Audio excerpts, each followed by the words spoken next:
సదాశివసమారంభాం వ్యాసశంకరమధ్యమాం అస్మదాచార్యపర్యంతాం వందే గురుపరంపరాం.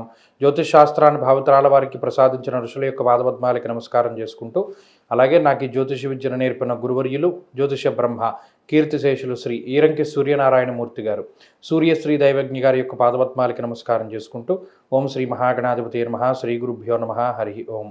వీక్షకులందరికీ నమస్కారం. వృషభ రాశి వారికి ఈ వారం మిశ్రమమైనటువంటి ఫలితాలు గోచరిస్తూ ఉన్నాయి. ప్రత్యేకించి గత వారంతో పోల్చుకుంటే ఈ వారంలో అనుకూలించేటువంటి గ్రహాల యొక్క సంఖ్య తగ్గింది, రవి యొక్క బలం తగ్గింది. గత 2 నెలలుగా రవి యొక్క బలంతో రెట్టించినటువంటి ఉత్సాహంతో, ఆత్మస్థైర్యంతో గొప్పగా జీవనాన్ని సాగించినటువంటి వృషభ రాశి వారికి రవి బలం తగ్గడం గోచారపరంగా ఒకంత వ్యతిరేకమైన ఫలితాన్ని సూచిస్తుంది. ముఖ్యంగా స్థానం మార్పు అనగా స్థాన చలనానికి సంబంధించినటువంటి విషయాలపై ఇది ఎక్కువగా ప్రభావాన్ని చూపెడుతుంది. అలాగే దుర్దోష శత్రు సంవాద, అక్కడ స్వస్థాన నాశనం చేయవహ అన్నారు, ఉన్న స్థానాన్ని వదిలిపెడతారని చెప్పారు. అలాగే ఎక్కువగా వంశపారంపర్యంగా వస్తూ ఉన్నటువంటివి ఏవైతే ఉన్నాయో, లేదా రక్త సంబంధీకులు ఎవరైతే ఉన్నారో వారితోటి, అంటే తోబుట్టువులతోటి లేదా అన్నదమ్ములతోటి ఉండేటువంటి సఖ్యతను దెబ్బతీసేటువంటి విధంగా ఈ గ్రహస్థితి ఉంటుంది. కాబట్టి వారితోటి మాట్లాడేటప్పుడు చాలా జాగ్రత్తగా మాట్లాడుతూ ఉండాలి.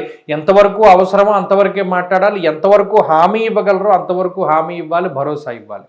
తప్పితే అతిగా వెళ్ళకూడదు. వెళితే మొదటికి మోసం వస్తుంది. ఈ విషయాన్ని గుర్తుపెట్టుకోవాలి. అయితే లాభస్థానస్థిత గ్రహాల వల్ల ఆర్థిక సంబంధమైనటువంటి ఇబ్బంది ఏది కూడా ఈ వారంలో కనబడదు. ప్రత్యేకించి ఆర్థిక నష్టం కానీ లేదా ఆర్థికంగా ఇబ్బంది పడేటువంటి పరిస్థితులు కానీ ఉండవు. సకాలంలో మీకు కావలసినటువంటి ధనం మీ చేతికి అందుతూ ఉంటుంది, ముందుకు సాగుతూ ఉంటారు. ఉద్యోగపరమైనటువంటి వ్యాపారపరమైనటువంటి ఇబ్బందులు కానీ నష్టం కానీ ఇది కూడా ఈ వారంలో ప్రత్యేకించి కనబడడం లేదు.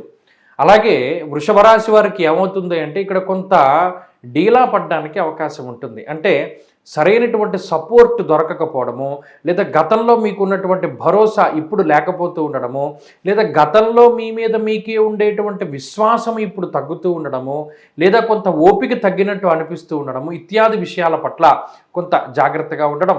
అలాగే వడదెబ్బ తగులుతూ ఉండడం, సన్ స్ట్రోక్ అంటారే, అలా ఎండ తీవ్రత అధికంగా ఉండడం వల్ల దానివల్ల అనారోగ్య సమస్యల బారిన పడుతూ ఉండడం, స్కిన్ ప్రాబ్లమ్స్, డీహైడ్రేషన్ సమస్యల్ని అధిగమించడానికి ఎక్కువగా ప్రయత్నం చేస్తూ ఉండండి.